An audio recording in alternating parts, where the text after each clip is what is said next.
we have a question here. Over here. Yeah, I wanted to know if you got to choose any anime that's ever been, old, new, and you got to voice someone in it, which anime would it be, and who would you want to voice? Food Wars. Food Wars. 100%. I want to be the dad so bad.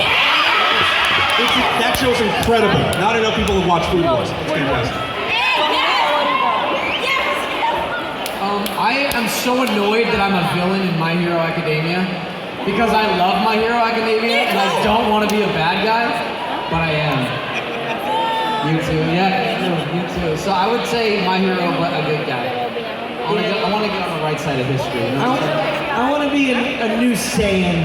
I don't know. I don't care who he is. I want to be like Trunks 2.0. I'll take a Saiyan who dies in the first Saiyan War first episode. All I want to do is have my hair turn yellow and scream a couple times. That's all I want. I got to be in so many weird things. Like, yeah, the My Hero thing was something that I loved for so long, and then I got to be a villain in it. And then Attack on Titan, I got to be in a part 4. I don't know. I don't have any dreams left. They're all done. That's so sad. I love Natsumatsuri. I loved from the outside, and then got to be my favorite part in it. So I'm good. I'm done. All right, we got a question here from Daza, Samu character. Hi, this question is for Ray and Keiji. Since we're I don't know if you're caught up in the manga, that Fyodor and Dazai, they're doing the prison break. Yes. Who's gonna win? Have you caught up with the recent chapters? I haven't read the manga, but I've been spoiled every week as we do the voice-over part and we find out what happens. How do we talk about this? I don't know. I also feel like it's one of those things where it's like, say, Gojo versus Sukuna, where they're both so OP. It's like, is there ever a winner? Is there ever going to be one who arrives up top? If you are caught up with the current manga of Bungo Stray Dogs, we left off on a very interesting chapter with Dazai. And we're gonna have to wait till, I think, October, right, to find out what happens.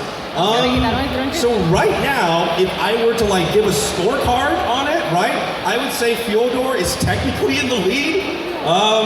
For technical reasons. Sure. Yeah.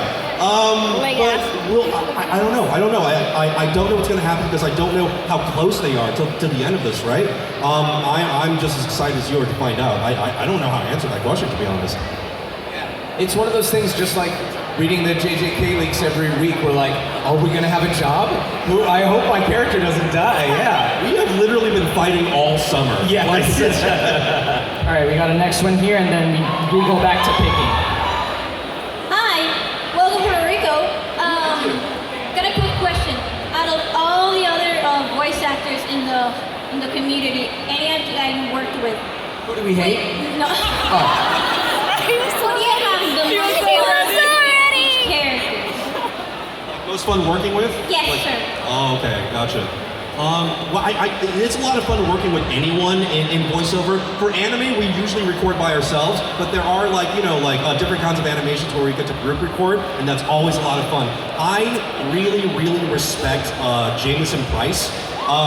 Thank you. Jameson Price is one of just the most solid, outstanding actors I've ever met in my life, right? You can hear the man's master's degree in his acting. That's how good he is. So anytime I get to share any sort of project with Jameson, I know it's gonna, I don't have to worry, right? I can be like, woo, whatever happens with my stuff, I know it's gonna be incredible because Jameson's there. I got to have a similar fun deep voice guy with Fred Tatasciore, who worked together on League of Legends, and we got to improv and have fun together in the booth. Again, super rare that we get to work with people, especially with COVID, that we didn't get to work with anybody for a very long time. So he's one of my favorites. One of my oldest friends, we did a Nickelodeon show together a decade ago called Breadwinners. Oh my God. Did I bring back some haunting memories for some of you?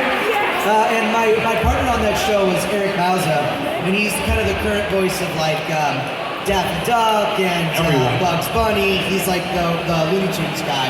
And I was really just starting out in animation back then, and getting to work with him every week for like 3.5 years was like a masterclass. It was so great. He's one of my best players. If you don't know who Eric is, look him up. His work is stellar. Back when I was on Star, I got to do we mostly recorded alone, but every once in a while we would record in an ensemble, like with the group. And there was an episode where Marco and Star Butterfly's demon ex-boyfriend Tom had to sing a duet together. And I'm terrified of singing, you guys. I'm terrified of singing, especially when I know lots of people are gonna hear it. And I got to my session first. I was really scared. And then Ryder Strong, who voices Tom, he was also Sean on Boy Meets World. Oh my god! Which also like I watched growing up, so that was like cool. But he got there and he was more nervous than I was. And I was like, well, if Sean from Boy Meets World is nervous, then I've got nothing to worry about. And then from there, we spiraled high on a gust of love. That was amazing. It was amazing. I came back because I was exhausted. You got tired of walking? A tiny bit, yeah. I was running around all day, so. All right, this is really important. Very question. exciting. Hi, welcome to Puerto Rico, guys. Muchas gracias. So I have a few questions. First, Ray, did you get a gift from? Yeah, the picture of Sukuna? I do. It's very beautiful. Thank you. Also, just to clarify, we are Ray's gifts. He is what we are his. Okay. So I guess for each and every one of you, when it comes to like anime and all that kind of like manga and stuff like that, how do you guys like prepare for a role? Like how do you guys do research and all that kind of stuff? I think the process really depends on the project. I mean, thankfully, and I don't say this in any kind of like bragging way, but we all work very often. So sometimes you get called in for something and maybe it's smaller. You don't have time to necessarily like read through 320 chapters of a manga for like a smaller part. All animation is really collaborative, so we rely on our directors. For something like JJK, where we know how much it means to you guys, hopefully you know how much it means to us, there is a lot of research that goes into that. So we're reading the manga, we're watching what happens in the sub, so we know what the manga looks like when it's animated before we go in to give our take on the animation stuff. So it varies drastically, but for JJK specifically, we're all very good students. I think we're all fans, right? Like we're all fans of the show and the manga, so we want it to be as good for you that enjoy the dubs as we're enjoying it as we bring it to life. I think we really care. We care about every project that we do. I think like levels.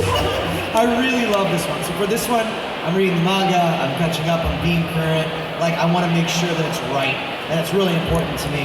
So yeah, but some stuff, we don't even know what we're doing while we're driving to the studio. They're like, hey, you're gonna come in and do a guest star on this anime.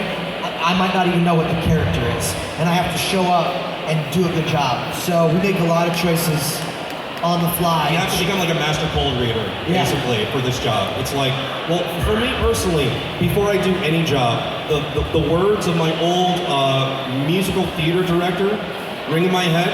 He would, before the opening show, right, before opening night, he would gather the whole cast together, right? We would do our warm-ups, and then he would hold hands with us, and then he would like very solemnly say, okay, you guys, this is the most important part. Don't F this up for me. And I always hold those words close to my heart. Right. That's how I prepare. You guys pick again. All right. Hi, I have two questions, and the first one is, who did you originally audition for when you were auditioning for Jujutsu Kaisen, or who did you think that you were gonna get? And my second question is, what is your favorite line that you voiced so far? I think we all auditioned for everybody, right? Yeah, it was we all just sort of one big. read for each other. Yeah. I for sure, I remember I read for Megumi, I read for Yuji, I read for Sukuna, and I read for like basically everyone, right? Yeah. Was it the same for you guys? Yeah. 100%, yeah. I still have my auditions, and every now and again I go back and listen to like the other ones. And I'm like, and I knew there's no way I'm gonna be like Sukuna. I just don't get cast as Sukuna. I literally passed on Sukuna. Yeah, I did Gojo, Yuji, and Megami, but I had just come off of another Crunchyroll like original show,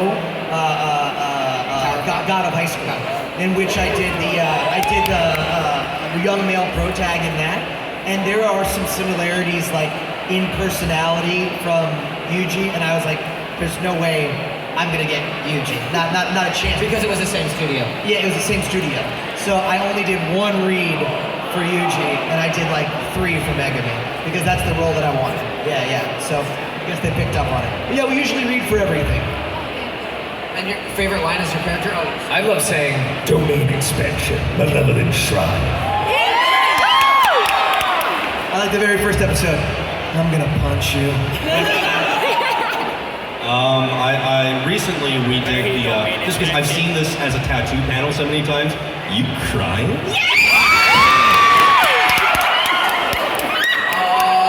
I like, oh, it's so tough. Gojo! Bushiguro's getting hit on! All right, who's next? Someone's screaming. Yeah. I just heard another scream over there. Yeah, all right. It says, oh, it's Sanami. Okay, that makes sense. Okay. Oh, sorry, no Demon Slayer questions allowed. First of all, it's nice to meet you guys. Nice to Nice meet to meet you. I have a question. If you guys had the opportunity to voice act females, who could it be? Or if the characters, sorry, I interrupted. If the characters of Jujutsu Kaisen, the ones that you're voice acting, were females, how could you guys do that? Well, I mean, I think, like I can speak for all of us and say that what should definitely happen is more men should be voicing the female I think roles. so too, okay? Yeah. It's on my bucket list to be a magical girl. 100%. I'm not